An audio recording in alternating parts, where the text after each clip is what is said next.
ನನ್ನ ಮೌನ ನಾನು ನಿಮಗೆ ಸಲ್ಲಿಸಿದ ಕೊನೆಯ ಸೌಜನ್ಯ ಎಂದು ವಾಟ್ಸಪ್ ಸ್ಟೇಟಸ್ ಹಾಕಿ ವಿಷ ಸೇವಿಸಿದ್ದ ಮಹಿಳೆ ಚಿಕಿತ್ಸೆ ಫಲಿಸದೆ ನಿಧನರಾದ ಘಟನೆ ಕಾಸರಗೋಡಿನಲ್ಲಿ ನಡೆದಿದೆ. ಕಾಸರಗೋಡು ಕಲೆಕ್ಟರೇಟ್ನ ಎಂಡೋಸಲ್ಫಾನ್ ಸೆಲ್ನಲ್ಲಿ ಕ್ಲರ್ಕ್ ಆಗಿ ಕರ್ತವ್ಯವನ್ನ ನಿರ್ವಹಿಸ್ತಾ ಇದ್ದ 41 ವರ್ಷ ಪ್ರಾಯದ ಆಶಲತಾ ಅತಿರುಕುಳಿ ಆತ್ಮಹತ್ಯೆಗೆ ಯತ್ನಿಸಿ ಪ್ರಾಣ ಕಳೆದುಕೊಂಡ ಮಹಿಳೆ.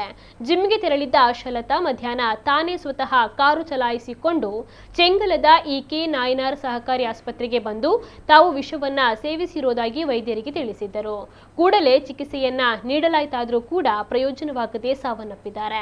ಅವರು ಮಾರ್ಮಿಕವಾಗಿ ಹಾಕಿದ್ದ ವಾಟ್ಸಪ್ ಸ್ಟೇಟಸ್ ಯಾರನ್ನಾದರೂ ಉದ್ದೇಶಿಸಿ ಹಾಕಲಾಗಿದೆಯೇ ಅಥವಾ ವೈಯಕ್ತಿಕ ಕಾರಣವೇ ಎನ್ನುವುದನ್ನು ಪೊಲೀಸರು ಪರಿಶೀಲಿಸ್ತಾ ಇದ್ದಾರೆ.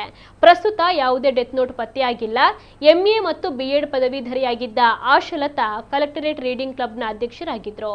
ಕತೆ ಹೇಳುವಿಕೆ ಮತ್ತು ಏಕಪಾತ್ರಾಭಿನಯ ಸ್ಪರ್ಧೆಗಳಲ್ಲಿ ರಾಜ್ಯ ಮಟ್ಟದ ಬಹುಮಾನವನ್ನ ಗೆದ್ದಿದ್ದ ಇವರು ಸಿಪಿಎಂ ಸಂಯೋಜಿತ ಎನ್ಜಿಒ ಒಕ್ಕೂಟದಲ್ಲೂ ಕೂಡ ಸಕ್ರಿಯರಾಗಿದ್ದರು.